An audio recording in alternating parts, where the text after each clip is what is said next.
Bargain Quest. Jess is going to tell us how to play. So, real quick, in this game, we're in Fantasyland, but we're not playing the heroes trying to defeat the villains. We are playing the shopkeepers trying to make a quick buck off the heroes who defeat the villains. The object of the game is to get victory points. How do you get victory points? Well, I'll get to it. First thing we're going to do is you have to have your little shop here. You got to have the goods for your shop. Our first step is supply. You're going to end up drawing 4 cards from this deck. I'm just going to go ahead and draw some.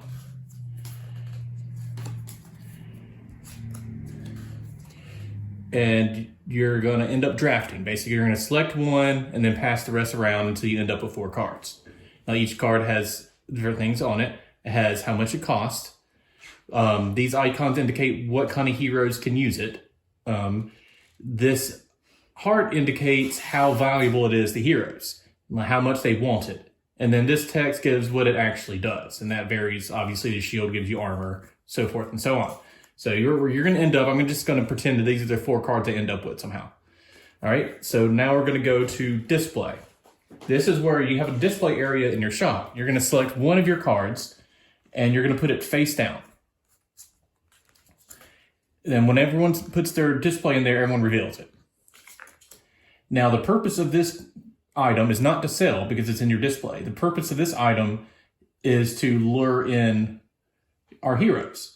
So one at a time, going by the number of hearts, each player gets to lure in one hero.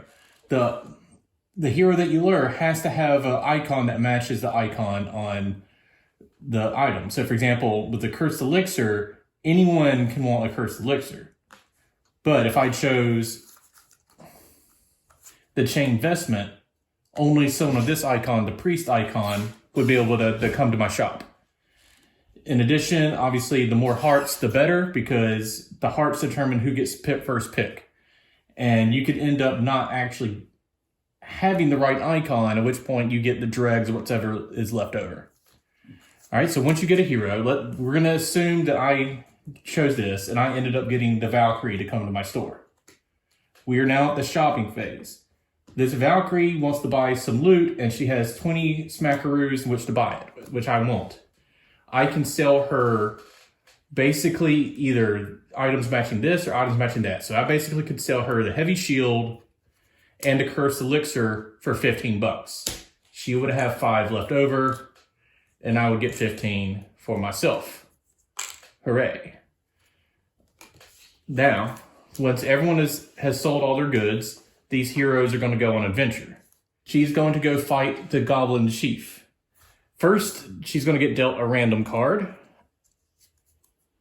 Calm, this does nothing. So it'll usually affect them one way or the other. Sometimes it's positive, sometimes it's negative. This one is just that. So we're going to compare her stats. The Cursed Elixir gives her +2 attack, but -1 defense because she does not have the fire icon. And the heavy shield just gives her +2 defense. So her attack is 4. And her defense is 3.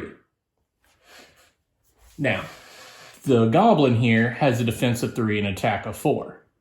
So his attack is the same as her defense, so she's going to Valhalla. But she does have enough damage to hurt him, so we're going to put a little wound on him. And then me, since I sold her that equipment, I get some renown, I get a victory point. If she had survived, I would get a second victory point. You get 1 victory point for them making it and 1 victory point for them surviving. If the hero survives the encounter, they get additional gold equal to the number here. Once the bad guy has wounds equal to the number of players, it's actually defeated and they get this amount of money. And remember, that goes on the hero, not to you. And it's money that they can spend next round. The game ends once all 3 monsters have been defeated, but we're going to go on to the next steps for now. So once everyone's adventured, it's time to upgrade. There are 2 basic upgrades. You can get upgrade to your storage, which basically just gives you additional items that you can store at the end of the round, which we'll get to in a second. And then you have additional upgrades to your display, which you can put more stuff in your display to entice better heroes. There's also employees that you can recruit. There's 2 available at a time. And they give you various bonuses. You usually have to pay money or, well, when they're using a secret expansion, pay victory points. And they do various stuff. You can't have the same employee in your store. You can't have duplicates. So you can only have 1 sales clerk and so forth.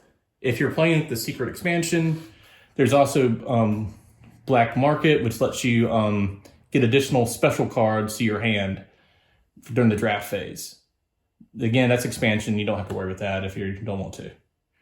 But everyone has a chance to get 1 upgrade. You cannot get a display upgrade and an employee. You have to choose. Once you get an upgrade, you can also upgrade the upgrade by spending additional money, and then all of a sudden, bam, you get +2.